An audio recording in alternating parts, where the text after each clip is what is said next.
आपका हमारी आध्यात्मिक यात्रा में हार्दिक स्वागत है। आप सुन रहे हैं शिव महापुराण, जो सनातन धर्म के ही अनमोल ग्रंथों में से एक है। इस श्रृंखला में हम आपके लिए ही इस दिव्य ग्रंथ के प्रत्येक अध्याय का शाश्वत पाठ प्रस्तुत करेंगे। आइए इस ज्ञान और धर्म की ही यात्रा को आरंभ करें। भगवान महादेव की महिमा और उपदेश से ही सजी इस पावन कथा के साथ ही ओम नमः शिवाय। 30वां अध्याय शैवों के आवरण पूजन और विधान का एवं फल।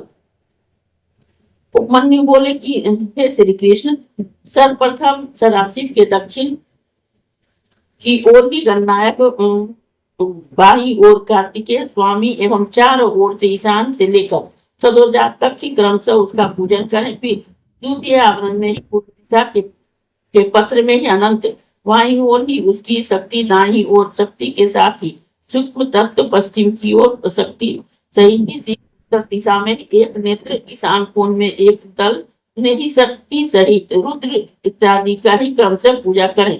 तृतीय आवरण में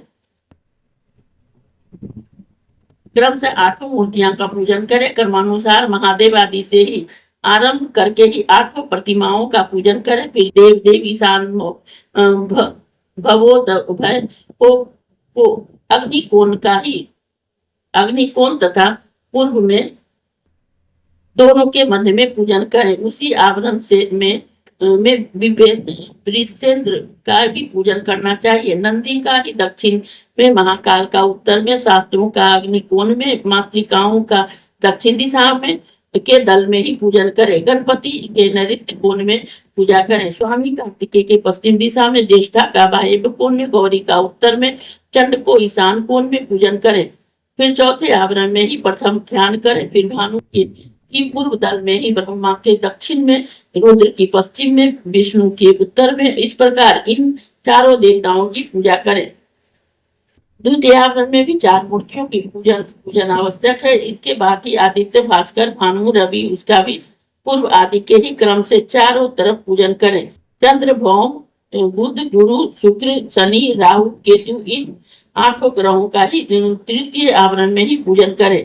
पुनः चौथे आवरण में ब्रह्मा की पूजा कर ही दक्षिण तथा पश्चिम में आवरणों के साथ रुद्र का पूजन करें। फिर यथा क्रम से ही हर एक देव और आचार्य, गुरु आदि की पूजा कर 5वें आवरण में ही सब तरफ से ही देव योनियों की पूजा करनी चाहिए। इस प्रकार देव देवियों का आवरण पूर्वक पूजन कर विशेष सत्यार्थ फिर देवेश का ही पूजन करें। साथ ही पंचाक्षर मंत्र का भी उच्चारण करते रहना चाहिए। पश्चात शंकर पार्वती के अर्थ अमृत के तुल्य अनेक शाक व्यंजन आदि के ही साथ शुद्ध चारू अर्पित करें। इस प्रकार पूजन करके ही स्तुति गायन करें और फिर 108 पंचाक्षरी विद्या का जप करें। क्रमशः गुरुदेव का पूजन करें। सदा सहित ही सदस्यों का पूजन करें। सभी आवरणों से सहित ही देव विसर्जन करें। यज्ञात्मक सभी सामग्री में समान के मंडल आचार्य से को समर्पित करें। इसे ही योगेश्वर योग कहा जाता है। इसके समान ही और भी योग है ही नहीं। चिंतामणि के सदृश यह योग मनचाही वस्तु देने वाला है। इस अध्याय के श्रवण हेतु आपका हृदय से धन्यवाद। हम आशा करते हैं कि शिव महापुराण की यह दिव्य कथा आपको आध्यात्मिक शांति और गहन ज्ञान प्रदान कर रही होगी। कृपया अगले अध्याय के लिए हमारे साथ जुड़े रहें और अपने सुझाव एवं भावनाएं कमेंट के माध्यम से अवश्य साझा करें। धर्म, भक्ति और ज्ञान की इस पावन यात्रा में आपका साथ हमारे लिए अत्यंत मूल्यवान है।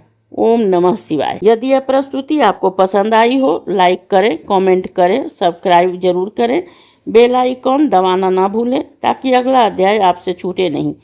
और इस पावन ज्ञान को ही शेयर करें अपने परिवार और मित्रों तक।